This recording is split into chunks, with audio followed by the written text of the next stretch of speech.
আমি হই ভাগ্য বিধাতা। তাই তো চিত্রগুপ্ত দ্বারা আমি সংবাদ পেলাম চম্পকনগরে একটি সন্তান জন্মগ্রহণ করেছে। কেননা আমার কর্ম হচ্ছে এই পৃথিবীতে যতগুলো জীব জন্মগ্রহণ করুক না কেন, আমার কর্ম হচ্ছে তার ললাতে লিখন লেখা। তাই তো বিলম্ব নয়, এই মুহূর্তে ছুটে যাব চম্পকনগরে ওই বাছার ললাতে লিখিবদ্ধ করতে।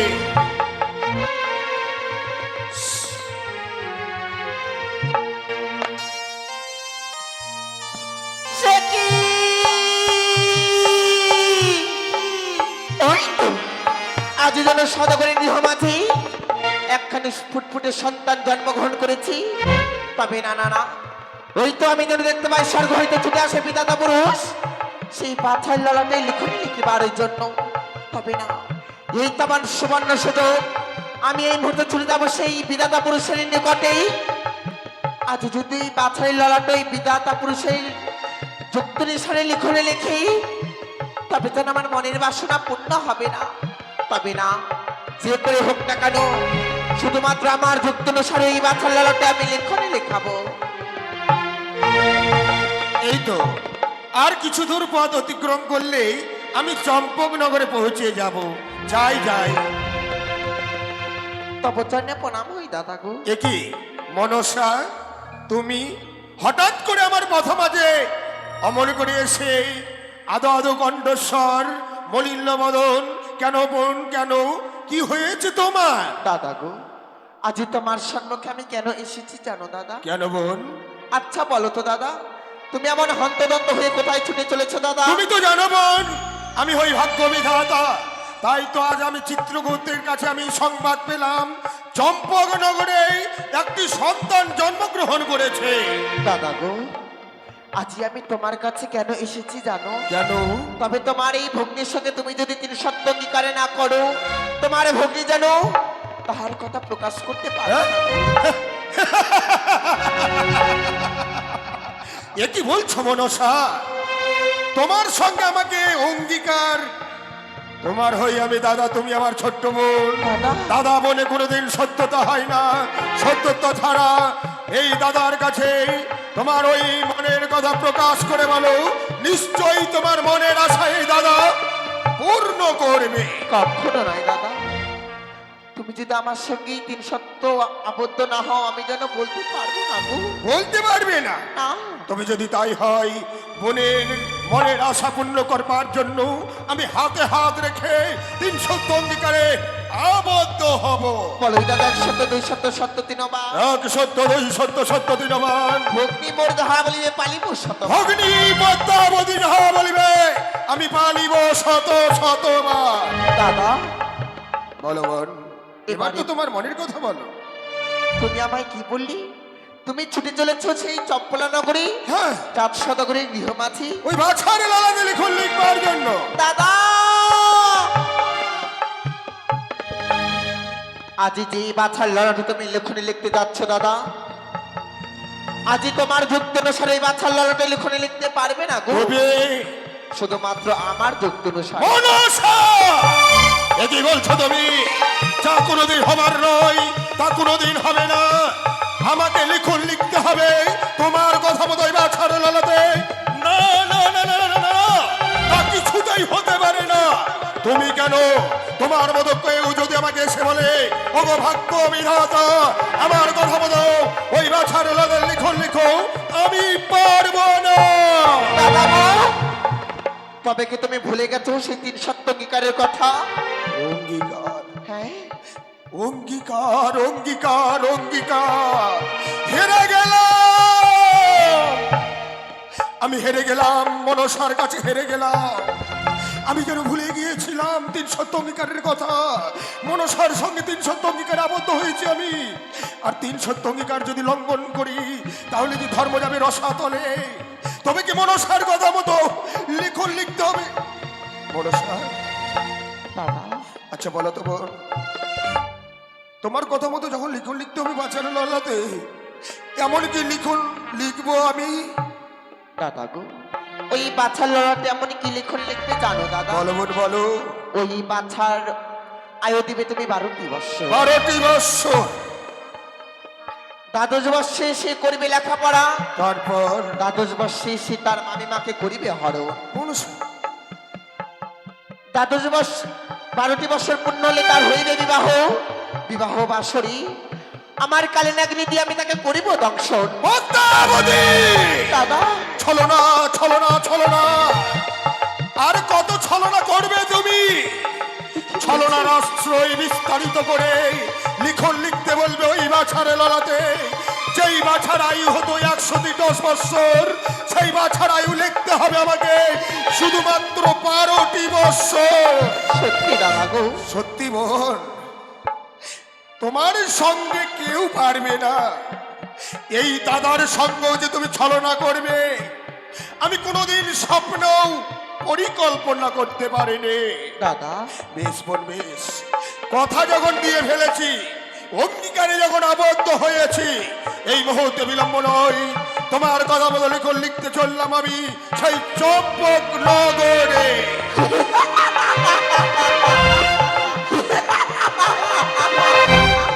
এবারে দেখবো এবারে দেখবো চন্ডধর তোর ওই দট অহংকার কোথায় যায়। তোকে আমি পূর্বে বলেছিলাম সদাগর, আমি সিদ্ধহিতা পাতালবাসিনী অষ্টকোটি নাগের জননী মনসা, আমি যদি চলি চাঁদ ডালে ডালি, তোকে চলতে হবে পাতায় পাতায়।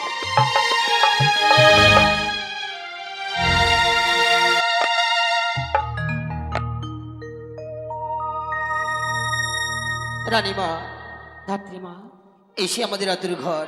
সত্যি কিন্তু জানো রানীমা, কি? এই আতুর ঘরে ৬৬টির দিনে সারা নিশি জেগে থাকতে হয়। জেগেতে থাকতে পারবো কিনা জানি না। এই দেখুন, খোকন যেন আমার জেগে রয়েছে গো, এখনো যে সে ঘুমোয়নি। চিন্তা করো না রানীমা, খোকনকে একটি ঘুম পাড়ানি গান শুনিয়ে দাও, দেখবে তোমার খোকন ঠিক ঘুমিয়ে যাবে। তাই? বেশ। আয় ঘো মেঘেরি দোলা,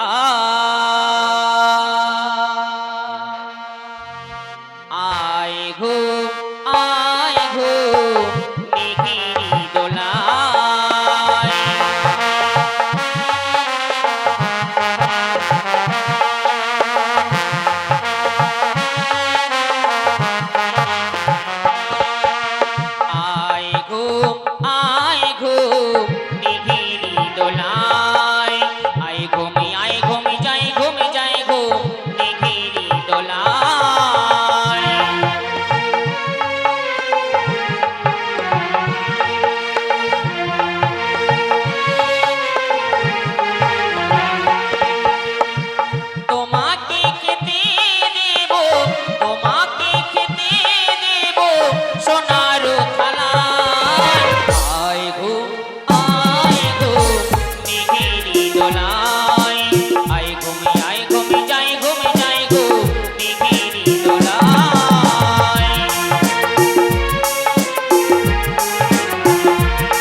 তোমার ঘুম পাড়েনি গান শুনিয়ে দিল, খোকন ঘুমিয়ে গেছে। সত্যি তাই চল। আমি তো বড় ক্লান্ত হয়ে পড়েছি গো। কিন্তু শোনো রানীমা, তুমি এই পালঙ্কে বিশ্রাম করবে, আর আমি এই দরজাতে পাহারায় থাকলাম। ওই তো আমি যেন চম্পকনগরে চলে এসেছি, কিন্তু আমাকে আতর ঘরে প্রবেশ করতে হবে। এই মুহূর্তে বিলম্ব নয়, সেই আতর ঘরে প্রবেশ করব আমি।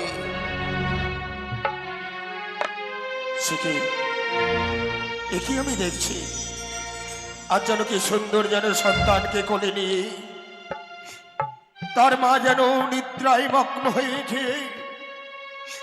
সন্তানের মুখখানা দেখে মনে হচ্ছে আকাশের চাঁদ নেমে এসেছে আতর ঘরে। এই অন্ধকার আতর ঘর যেন আলোকিত করে তুলেছে। কেমন করে ওই পদ্মাবতীর অবাস্তব লেখনখানা আমি লিখব? কিন্তু না না না, আমি কথা যখন দিয়েছি আমাকে লিখন লিখতে হবে।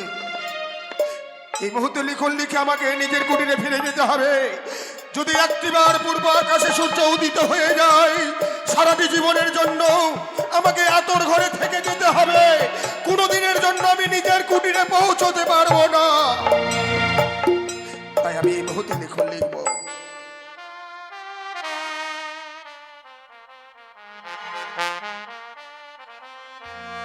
ওই আমি লিখিলাম বাছা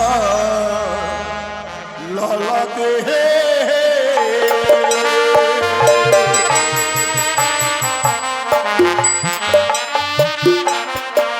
ওই না বাছার আয়ু লিখলাম আমি দ্বাদশটি বছর আমি।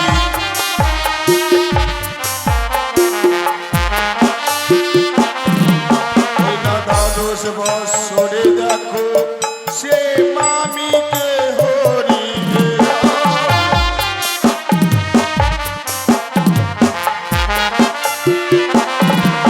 ওই না দ্বাদশ বছরে সে বাছা বিবাহ করিবে।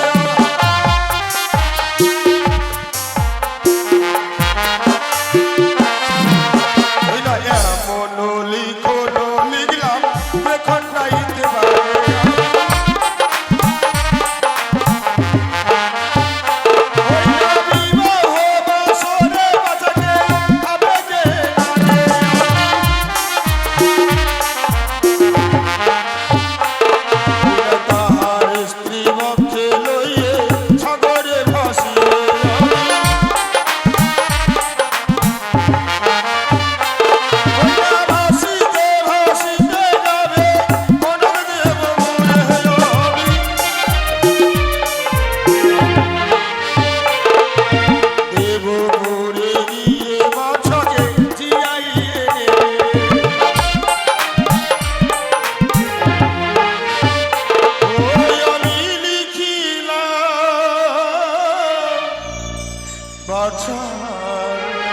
ললাতে হে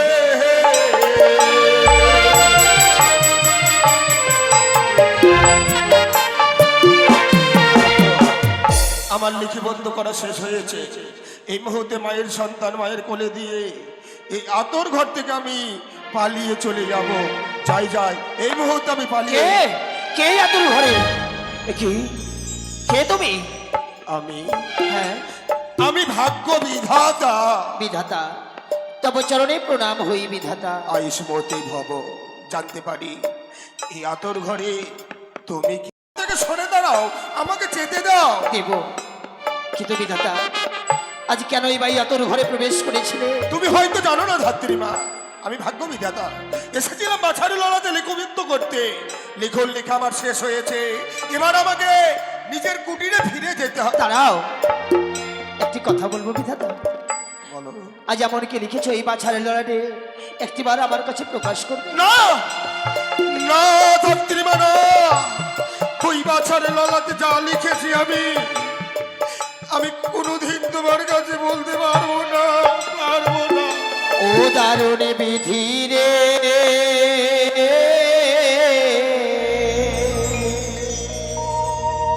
কি লিখনি লিখিলে বাছারে ললাটে।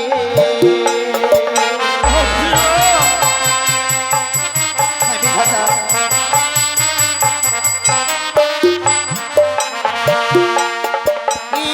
বলে বলে ও বিধাতা, বলো না আমারে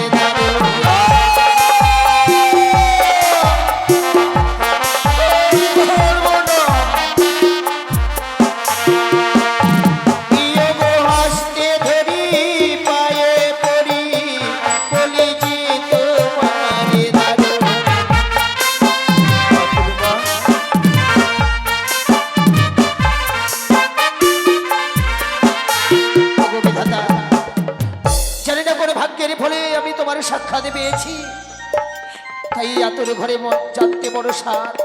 ওই বাচ্চার লড়াই এমন কি লিখন লিখেছো? ধাত্রী মা, তুমি হয়তো জানো না গো, বিধাতারা যা লিখে সেই লিখনের কথা কোনোদিন কারো কাছে প্রকাশ করে বলতে পারে না। আর আজও ওই বাচ্চারে ললাতে আমি যা লিখেছি আমি তোমার কাছে বলতে পারবো না। বিধাতা, তুমি আমার পথ থেকে সরে দাঁড়াও। না, কিন্তু আমারও শেষ কথা শুনে রেখো বিধাতা। ধাত্রী মা, এই আতর ঘরে সাক্ষাৎ পেয়ে যখন এই লিখনের কথা জানতে পারলাম না, তুমি কি করবে? আমি কি করবো জানো? কি করবে? ও গো, তুমি যদি না বলো আমায় এ জীব পরা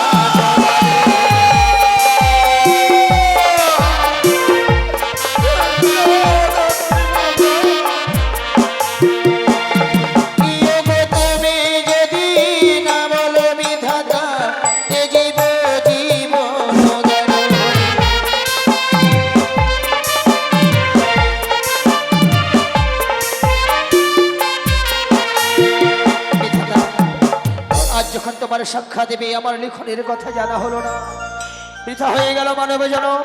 তাই এই জীবন আমি রাখতে চাই না। ওই সরোবরে গিয়ে আমার সুন্দর প্রাণটুকু আমি বিসর্জন দেব। দাঁড়াও, দাঁড়াও ধাত্রী মা, তুমি পাগলনি হয়ে গেছো। আজ মহারানী সনকার সন্তানের জন্য তুমি পাগলনি হয়ে গেছো। তুমি যে ধাত্রী মা, তুমি তো শুধু তোমার সন্তানের মা নও, তুমি সেই ধাত্রী মা যখন মায়েরা প্রসব বেদনায় ছটপট ছটপট করে, যেই মায়েরা হাকার করে চিৎকার করে ভগবান ভগবান বলে, সেই মায়েদের কাছে সেই ভগবান ছুটে আসে না, ছুটে যায় সেই দিন সেই ধাত্রী মা, যেই মা আজ সবার জন্য কাঁদছে, মহারানী সনকার সন্তানের জন্য নিজের প্রাণ বিসর্জন দিতে চাইছে। কিন্তু তুমি প্রাণ বিসর্জন দিতে চাইছো? হ্যাঁ বিধাতা, তোমার জানা নেই 84 লক্ষ জনি ভ্রমণ করে একবার মানব জন্ম পাওয়া যায়। এই মানব জন্ম যদি তুমি হারিয়ে দাও, না জানি কোনোদিন মানব জন্ম পাবে কিনা। তাই তুমি আমার পথ যখন ছেড়ে দেবে না, লিখনের কথা না শুনলে আমি বলবো ধাত্রী মা। কিন্তু বলার আগে একটি কথা বলতে চাই আমি তোমাকে। বলো। সেই লিখনের কথা আমি তোমার কাছে প্রকাশ করে বলবো, কিন্তু বলার আগে তোমাকে নিজেকে শক্ত হতে হবে। না জানি সেই লিখনের কথা শুনবার পর সমস্ত আকাশটুকু ভেঙে পড়বে তোমার মাকে মাথাতে, বিধাতা, তোমার পায়ের নিচ থেকে মাটি সরে যেতে পারে, তোমার 2 চোখ অন্ধকার হয়ে যেতে পারে। বিধাতা, তুমি তবু শুনবে? আমি যখন একবার পড়েছি শুনবো। তবে আমার যতই দুঃখ কষ্ট হোক না কেন, আমি লিখনের কথা শুনতে চাই বিধাতা। তবে শোনো ধাত্রী মা, সেই বাছার আয়ু লিখেছি আমি 12 বৎসর। বিধাতা, শুধু তাই নয়, 12 বৎসরে লেখাপড়া করে সেই 12 বৎসরের মধ্যে নিজের মামিমাকে হরণ করবে। বিধাতা, কোন ভাগিনাকে নিজের মামিমাকে হরণ করতে পারে, কিন্তু এই সন্তান নিজের মামিমাকে, নিজের মামিমার মান সম্মান নিয়ে ছিনিমিনি খেলবে। বিধাতা, শুধু তাই নয়, শুধু তাই নয়, 12টি বৎসরের মধ্যে বিবাহ করে বিবাহ বাসরে আর আর শুনতে চেয়েও না ধাত্রী মা। বিধাতা, আর আমি বলতে পারবো না। থামলে কেন? বিবাহ বাসরের কথা বলার আগেই যেন আমার জিহ্বাখানা নষ্ট হয়ে আসে। আমি সেই কথা তোমার কাছে প্রকাশ করে বলতে পারছি না, আর তুমি শুনতে চেয়েও না। বিধাতা, বলো না, কোনো জোরে বিরতি করি। বেশ, বলো। বলবো বলবো, তুমি যখন শুনতে চাইছো আমি বলবো ধাত্রী মা। বিবাহ বাসরে ওই বাছাকে দংশন করবে ওই পদ্মাবতীর কাল নাগিনীতে।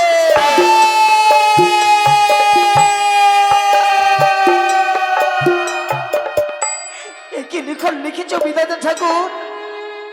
ওই নিষ্পাপ সন্তানের ললাটে একই লিখন লিখেছ, ফিরিয়ে নাও বিধাতা, সে লিখন একটিবার ফিরিয়ে নাও। আমি পারবো না ধাত্রী মা, যেই লিখন আমি একবার লিখে দিই সেই লিখন আমি ফিরিয়ে নিতে পারি না। আজ দেবতারাও যে তো নিষ্ঠুর হয়, এই আমার প্রথম শোনা হলো বিধাতা। ধাত্রী মা, আমি লিখনের কথা শুনেছি, এবার আমি তোমার পথ ছেড়ে দিলাম। সত্যি তুমি আমাকে নিষ্ঠুর বলে ভালোই করেছো। কেনই বা নিষ্ঠুর বলবে না? যে অবাস্তব লেখন গানে লিখেছি আমি বাছার ললাতে, তো নিষ্ঠুরী। আমি যে পাষাণ, আমার এই হৃদয়ে দয়া মায়া মমতা বলতে কিছু নেই। যদি বা দয়া মায়া মমতা বলতে কিছু থাকতো, এই অবাস্তব লেখন গানা আমি ওই নিষ্পাপ শিশুর ললাতে আমি লিখতে পারতাম না। বলো, আরো ধিক্কার দাও, যেই বিধাতার সর্বকে কোনোদিন কেউ কটু কথা বলতে পারেনি, মাথা উঁচু করে কথা বলতে পারেনি, সেই বিধাতা পুরুষকে আরো ধিক্কার দাও, জ্বালা দাও, যন্ত্রণা দাও। ধাত্রীমা, বিধাতা, তুমি না আমাকে কথা দিয়েছিলে লিখনের কথা শুনবার পর আমার পথ থেকে সরে দাঁড়াবে। এবার সরে দাঁড়া, আমাকে যেতে বেশ, দাও। এই তোমার পথ ছেড়ে দিলাম।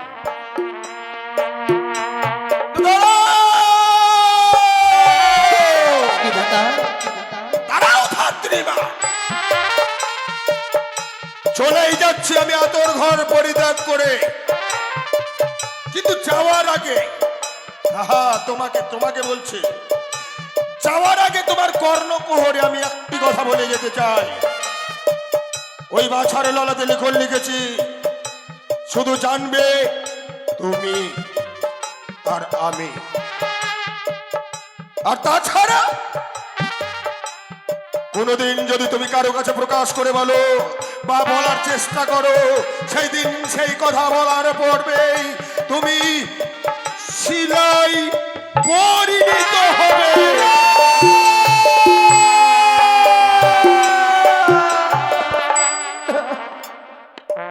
আচ্ছা, আমি কি ভুল করলাম? আজ কেনই বা বিধাতা ঠাকুরের কাছে লিখনের কথা জানতে চাইলাম, জেনেও যেন আমার অজানা হয়ে গেল। কেননা আমি কোনোদিন কারোর কাছে প্রকাশ করতে পারবো না, আর যদিও মাঝে কোনোদিন ভুল করে প্রকাশ করি, আমি শিলাই পরিণত হব। না না, ওই তো যেন পূর্ব আকাশ লোহিত বরণ আকারে ধারণ করেছে, আর কিছুক্ষণ পর হয়তো সূর্য উদয় হবে। যাই, রানীমাকে জাগিয়ে তুলি, ষষ্ঠী পুজোর আয়োজন করতে হবে। তো যাই, রানীমা, রানীমা গো, ধাত্রীমা, যে দেখো নিশি প্রভাত হয়ে এসেছে, সত্যি। চলো। কিন্তু একই দেখি ধাত্রীমা, আজ আমার কোল আলো করে রাজপুত্র আমি লাভ করেছি। এই চম্পলা নগরে সকলেই কতই না আনন্দ, তো কিন্তু এই আনন্দের দিনে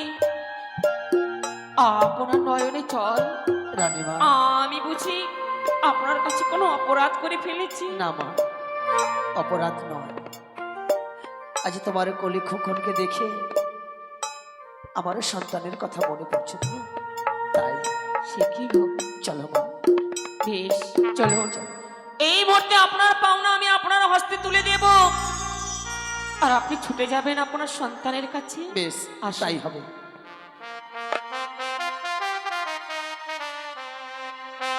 কমিটির দাদারা, কমিটির দাদা বা মায়েরা আমাদের একটু ঘরে আসো। কমিটির দাদারা